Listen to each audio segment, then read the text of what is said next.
Hello there.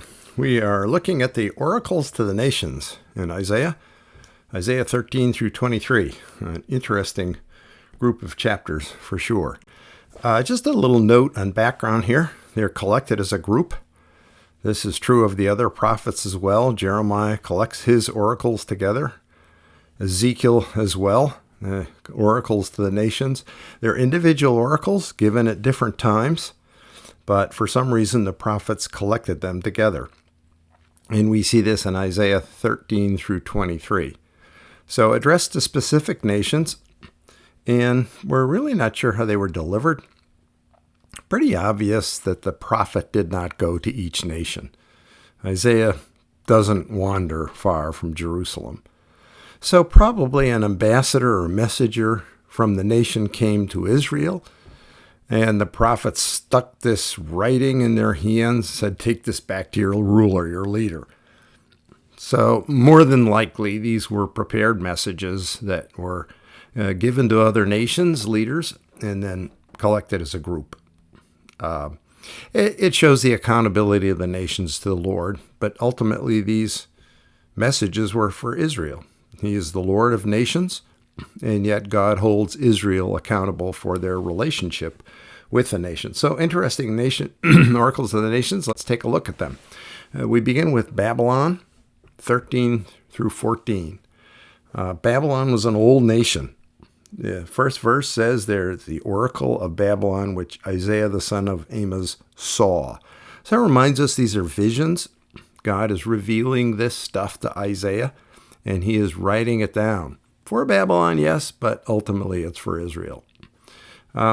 Babylon conquered Jerusalem in 586. They were a powerful nation. On Isaiah's horizon, it was just beginning. Assyria is the nation. But prophetically, he looks forward to the demise of Judah from Babylon. And then eventually, Babylon falls to Persia. So Isaiah is looking even further into the future and saying, well, you will return after the captivity, and Persia will be in charge, will return you. And that, of course, comes true. So we look at this area of Babylon and see a very powerful nation and realize that it's also a symbol of wickedness and opposition. In New Testament, they use Babylon as a code word for Rome, symbol of wickedness. Well, chapter 14 is a very interesting chapter. And the real question for many scholars is it talking about just the king of Babylon, or is there an image of Satan behind it? We had to start with 14:12, the idea of Lucifer. 14:12, how you have fallen from heaven, O star of the morning, son of the dawn. And you should realize that Lucifer is a Latin title. It really comes into our terminology, or theological terminology, through Latin. It's a later translation of that word, the Hebrew word, shining one, or morning star. Could even refer to Venus, the planet, the shining one, the morning star, Hillel. And that was translated in the Vulgate with Lucifer, the light bearer. So some people then feel that this relates to a person, Lucifer. Satan then would be the image behind this, the reality behind this image. Why? Because of his fall from heaven. We saw that in that verse, the pride of Satan, in verses 13 and 14, the 5 I wills. And then he is cut down to Sheol. His abode is in Sheol. So it's an interesting question. Is this referring to the king of Babylon, who was also proud, who also went down to Sheol? Or is it referring to a being behind the king of Babylon? Some will connect Ezekiel 28, Prince of Tyre, even Luke 10:18. The Lord's watching Satan's limiting power at that point. There are other explanations there as well, but you ought to work on that and think on that a little bit. Who does this really refer to? The end, of course, is the Lord's triumph. You see that in the note in verse 27. As we move toward the end, for the Lord of hosts has planned, and who can frustrate it? So he will do it, and it will be done for sure. So a interesting couple of chapters here on Babylon, and maybe more going on. Then we look at two chapters or 3 chapters here with 2 nations, Philistia in the west on the coast and Moab in the east. These are neighbors of Israel and often enemies of Israel. In the Philistia one, we look at this, and these were coastal sea people. They came in around 1200 BC and bothered Israel during the Judges and Saul and the monarchy. A huge migration of people around the Mediterranean, and the Philistines settled on the coast of Israel. And they were there plaguing Israel for years. David finally conquered them, and eventually they were defeated by Babylon. So there are no more Philistines today. But as we look at this oracle, we see in verse 32 that Zion is protected. So the Lord has founded Zion, and will provide refuge for his people. So he's aware of the Philistines, but eventually God is sovereign over the Philistines. In the east, it's Moab. Moab's history goes back to Lot. Lot, in an incestuous relationship with his daughter in Genesis 19, was the progenitor of the Moabites. They plagued Israel, hired Balaam to curse Israel in Numbers. Eglon, their king, gave Israel grief during the Judges. But isn't it interesting that you have Ruth, the book of Ruth, who comes out of Moab, Ruth the Moabite, and comes into the Messianic line. So God really is over these nations. It's an interesting picture here. Ultimately, Moab is defeated. You see a lament. The language is full of mourning and weeping, and so you have that idea of Moab coming down, Moab falling, and there's this lament and weeping. And so we see funeral language here as well. Moab is defeated, especially for their pride. 16:6, we have heard of the pride of Moab, an excessive pride, an arrogance, a pride, and a fury. So the Lord hates pride. And we see that in the oracles to the nations, and even in Israel, the Lord is after them for their proud attitude. And as he moves forward, he looks at the nations and says, no, my real plan for them is also going to come from the Messiah. Verse 5, a throne will even be established in loving kindness, and a judge will sit on it in faithfulness in the tent of David. So the Messiah is not coming from the nations. The Messiah is coming from Israel. But the Messiah will ultimately help the nations. So it's kind of an interesting picture here, these 2 countries and 2 oracles which speak about some enemies of Israel. We move on to chapter 17, Damascus. This is the capital of Syria or Aram. It was on the route to Mesopotamia. So everybody kind of went through Damascus from Egypt to Mesopotamia. Very important city in the ancient world. And this is the time of the Syro-Ephraimite War. We looked at that back in chapter 7. So in this particular chapter, we're going to see some links to the Syro-Ephraimite War, links to Syria or Aram. And you understand that that was bothering the people at that point. And so when the Lord talks about the demise of Aram and Israel, it's the Syro-Ephraimite War. They fall together. The nation of Assyria comes in around 735 and takes them apart. So there is some connection here. And Israel falls, Aram or Syria falls, and Judah should take note. Judah is then advised. They're put on notice here. And they really should have turned to the Lord. Now, under Hezekiah, when this happened, they did. But not for long. Eventually, they turned back from the Lord. So it gives them a little history. And they're reminded of that in verse 10. For you have forgotten the God of your salvation. You have not remembered the rock of your refuge. And the rock is a title for God that comes out of the Song of Moses. In Deuteronomy 32, the key word is the rock.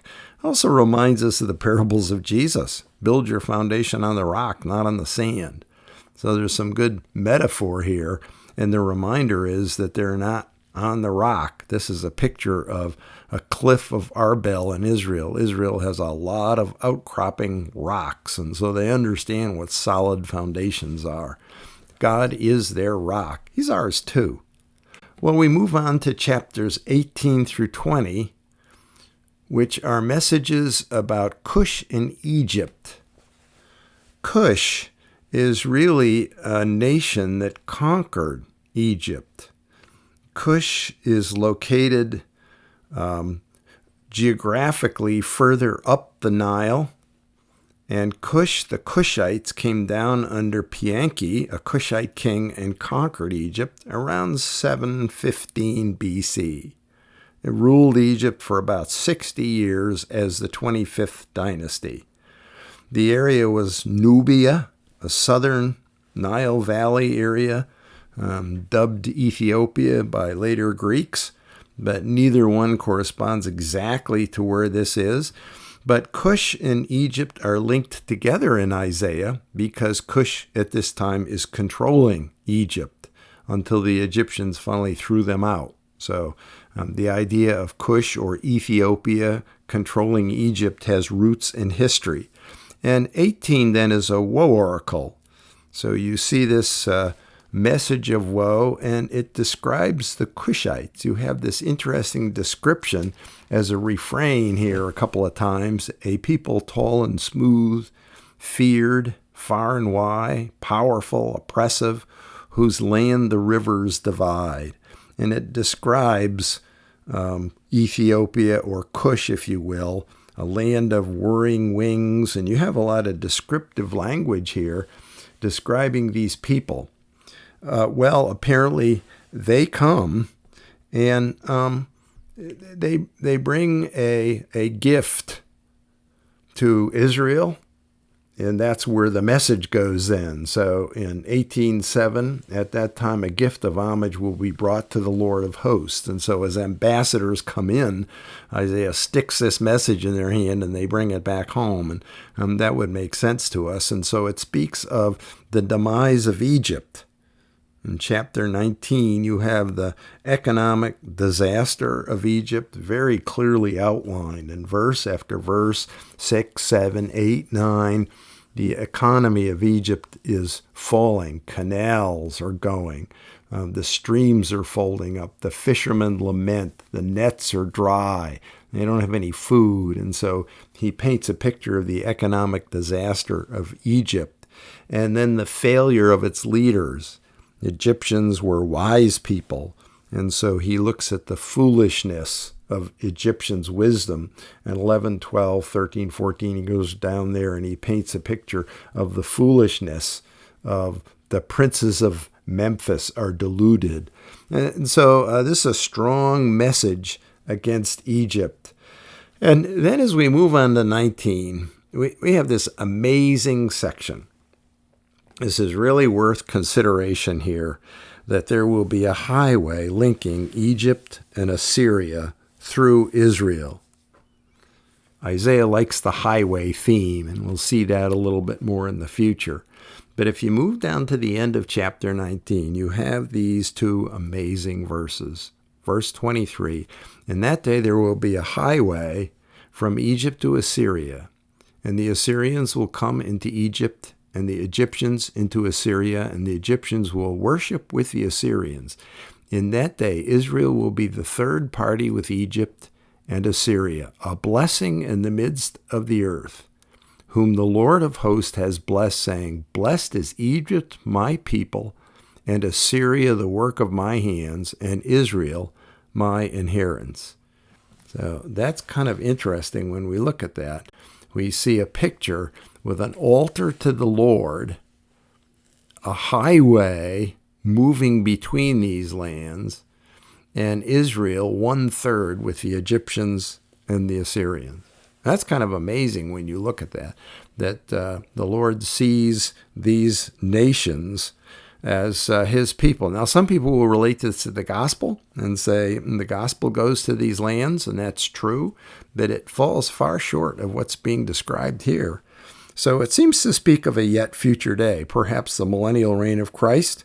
In any case, we cannot limit the scope of the Lord. And if you look in this section, you'll see the repetition 6 times in this section of chapter 19 is a future message in that day, in that day, in that day. So that seems to speak of a future event here that Isaiah must have wondered at. He must have wondered at. And we do see his only sign act here.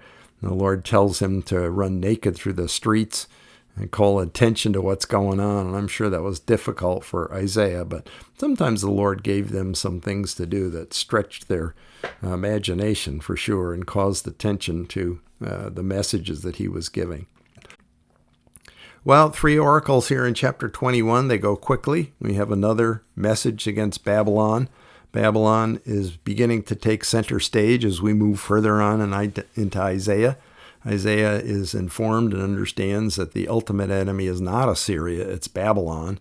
And Judah struggles to understand that, never does until Nebuchadnezzar comes down. But Babylon is described as a desert by the sea. This is a picture of the ruins of Babylon today, right on the river.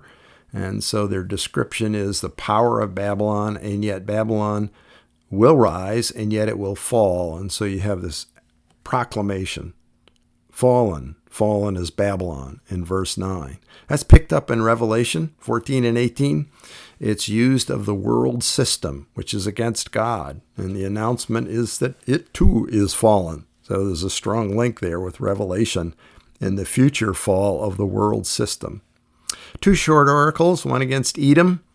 The Edomites were also related to Israel. They came from Esau, and they were an eastern neighbor, and Arabia is a southern neighbor.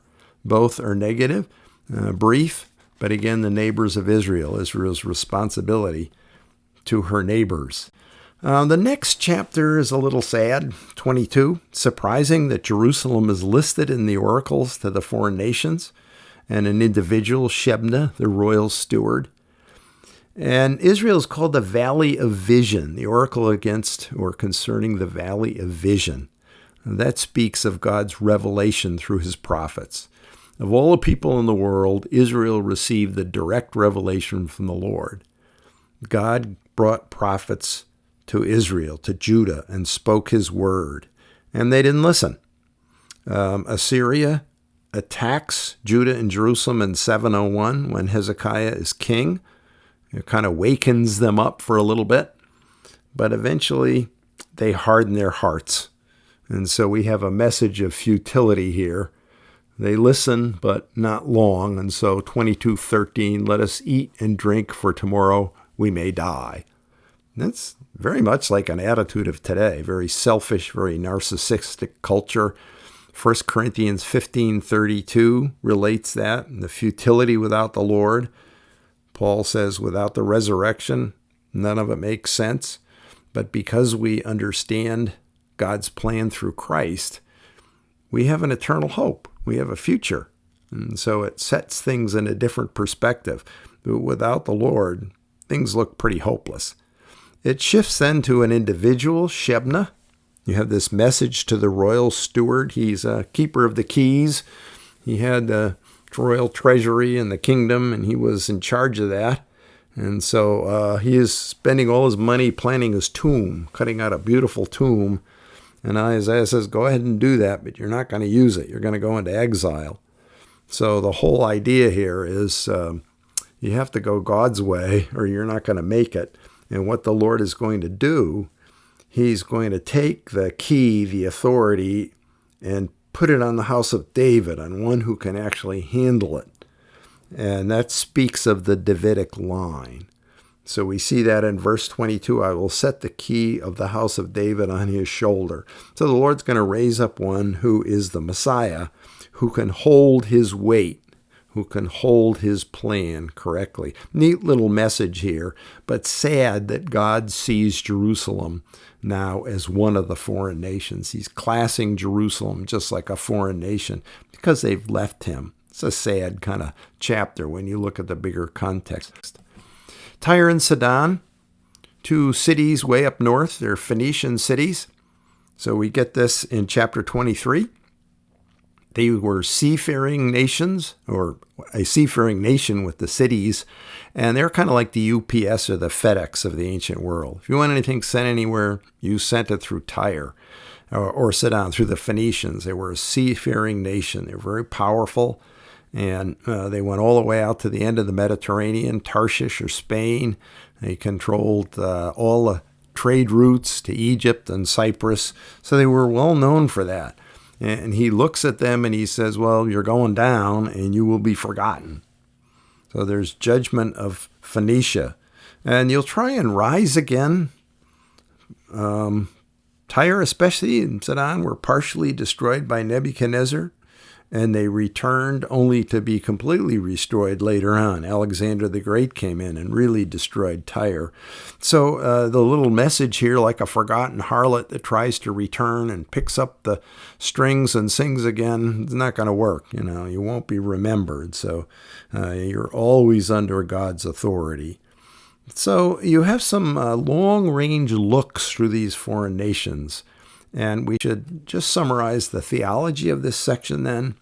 Obviously, one of the major points is the sovereignty of God, not over just Israel and Judah, his people, but over the whole world. His eye is on all of these nations. So secondly, we see the nations are actually in God's plan. God is a creator of all people, Adam and Eve, right on through. He chose to work with the nations.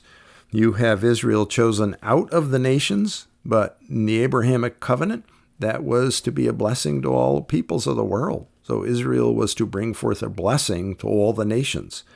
The gospel goes to the nations in the New Testament. As Israel turns away, God uses that to open the hearts of the Gentiles. And yet he looks into the future and he says, I will work with my people. So God's a big God. He's global in his perspective, and we see that, and we should always remember that God is interested in all the peoples of the world, even today. And then, of course, they speak to us of the grace and the mercy of the Lord. He wants to talk to his people. He wants to talk to the nations. He wants to bring people to himself. So great messages, interesting chapters, and we kind of look at them in geographical setting. But theologically, the Lord is at work in all of them. So we move on to the next section of Isaiah.